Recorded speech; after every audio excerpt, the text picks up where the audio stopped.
सीमांकन विधेयक अगाउनी सरकारोना कायदा जेवुं ज होवानो केंद्रीय गृहमंत्री अमित शाहनो दावो।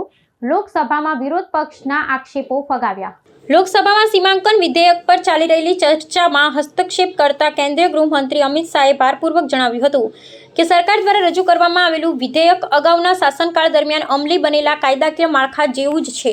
તેમણે ગૃહને ખાતરી આપી હતી કે સીમાંકન પ્રક્રિયા પારદર્શક અને ન્યાયી રીતે હાથ ધરવામાં આવશે। વિરોધ પક્ષના સભ્યો દ્વારા ઉઠાવવામાં આવેલા પ્રશ્નોના ઉત્તરમાં શાહે કહ્યું હતું કે આ વિધેયક પાછળ કોઈ રાજકીય હેતુ નથી, પરંતુ તે લોકશાહી પ્રક્રિયાના સશક્તિકરણ માટેનું એક અનિવાર્ય કદમ છે।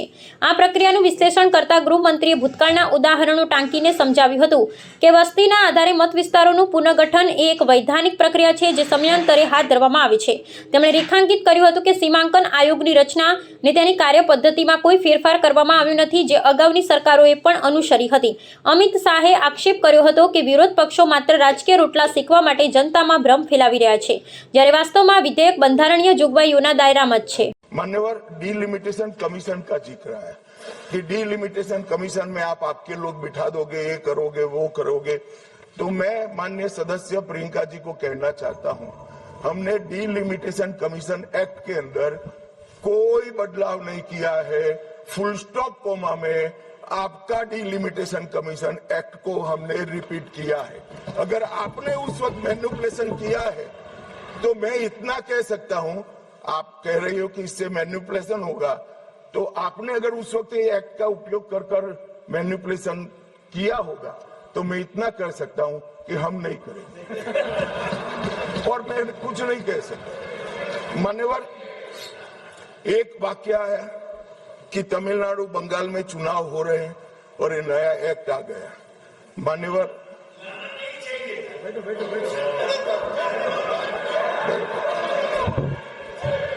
मान्यवर, मैं स्पष्टता से कह देता हूं कि ये डीलिमिटेशन कमीशन की जो रिपोर्ट तभी लागू होगी जब पार्लियामेंट इसको स्वीकार करके करेगी और राष्ट्रपति महोदय इस पर अपना मंजूरी का मोहर लगाएंगी। तो ये 2029 के पहले होने का सवाल नहीं है। 29 तक भी जो चुनाव होंगे वो सारे पुरानी सीटों पर ही होंगे, पुरानी व्यवस्था में होंगे। तो अखिलेश जी को भी डरने की जरूरत नहीं है। यहाँ 27 की बात करो, यहाँ हालांकि वो जीतेंगे नहीं, वो अलग बात है, मगर डरने की जरूरत नहीं है। यहाँ पर कहा गया कि सत्ता बनाए रखने की लालसा में ला गया है। मान्यवर, ऐसा जो लोग कहते हैं कि कुछ नेता 130 करोड़ की आबादी के जनमत को मैनिपुलेट कर सकते हैं, वो हमारी शक्तियों के आकलन बहुत ज्यादा कर रहे हैं। हम तो उस बात में मानने वाले हैं, लोकतंत्र में सत्ता नागरिक के वोट से और नागरिक के दिमाग से ही तय होती है। राजनेता, राजनीतिक पार्टियां नहीं कर सकती। 130 करोड़ का जनमत कौन मैनिपुलेट कर सकता है ऐसा? और अगर कर पाते तो हम तो जीतते ही नहीं। आप सत्ता में बैठे थे, हम कैसे जीतते? मान्यवर, इमरजेंसी डालने के बाद भी जनमत मैनिपुलेट नहीं होता है। इस देश का इतिहास है।